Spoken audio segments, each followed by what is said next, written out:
नमस्कार. श्री समर्थ रामदास स्वामी यांनी अक्षर सुंदर, स्पष्ट व वळणदार असावे या गोष्टीला फार महत्त्व दिले आहे.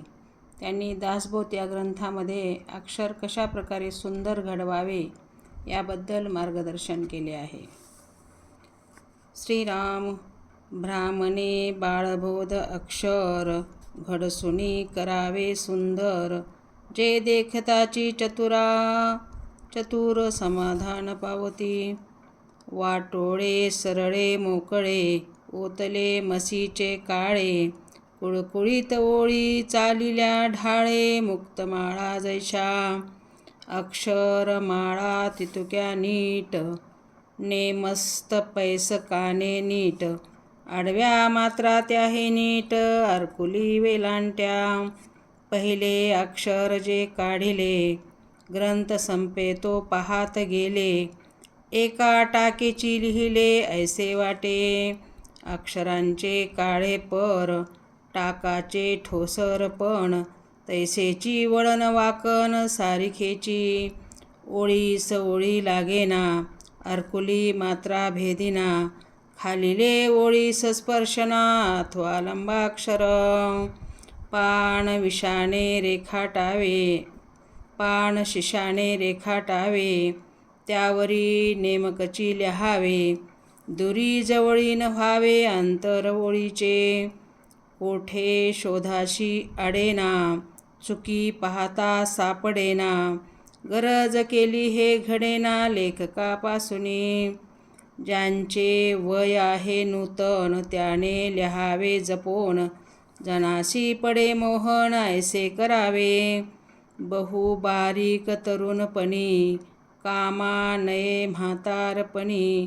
मध्यस्थ लिहिण्याची करणी केली पाहिजे, भोवते स्थळ सोडून द्यावे. मध्येची चमचमीत लिहावे, कागद झडताही झडावे नलगेचे अक्षर.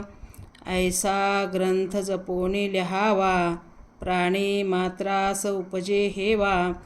ऐसा पुरुष तो पहावा म्हणती लोक, काया बहुत कष्ट व्हावी, उत्कट कीर्ती उरवावी.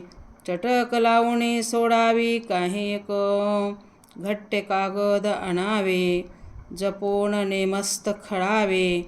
लिहिण्याचे सामे असावे नानापरी, सुऱ्या कातऱ्या जागायीत, खळी घोटाळे तागायीत.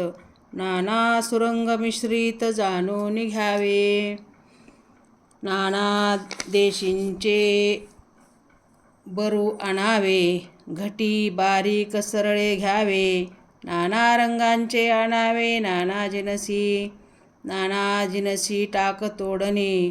नाना प्रकारे रेखाटणे, चित्रविचित्र करणी. शिशे लोळ्या हिंगुळ संग्रही असावे, वाळले आळीते पाहून घ्यावे. सोपे भिजवूनी वाळवावे, संग्रह मसीचे. तगटी इतशा कराव्या बंदरी, फळ्या घोटाव्या नाना चिताराव्या उंच चित्रे. नाना गोप नाना बासने, मेनकापडे सिंदूर वर्णे. पेट्या कुलपे जपणे, पुस्तका कारणे.